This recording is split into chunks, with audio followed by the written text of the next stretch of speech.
Hi, Rob Wreford here. I've spent my entire career in the radio business, and if it's taught me one thing, it's empathy.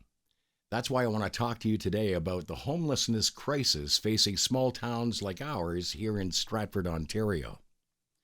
I was born and raised here, so I have fairly good insights, and I can tell you the problem is not getting better, it's getting much worse.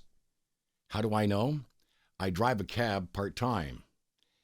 It's like radio, only interacting with an audience of one. Part of my job is to respond to requests from our city's social services to drive the unhoused out of town, sometimes as far away as places like Owen Sound or Hamilton. There's no homeless shelter in Stratford, and the choice is either couch surfing, a warm vestibule, or maybe a tent on the edge of town. Or if you're lucky, a room at one of the motels that are contracted to social service agencies. Recently, I drove a high school buddy, who's now homeless, to a destination far from Stratford. And that's when it really hit home. I want to ask you this. If Stratford faced a natural disaster that put people out of their homes, the city would be the first to set up temporary emergency accommodation.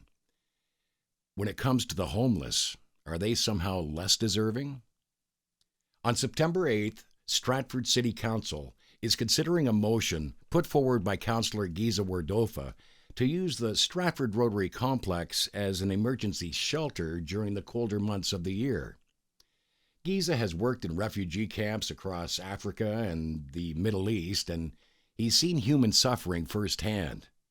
So it's not surprising that he is the only councillor speaking out about this issue. Yeah, there'll be the inevitable NIMBY response, not in my backyard. What about other users? What about showers? What about?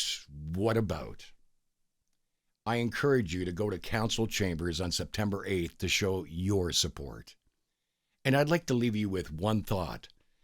Driving my homeless high school buddy the other night reminded me that homelessness does not discriminate. It can impact anyone, even you.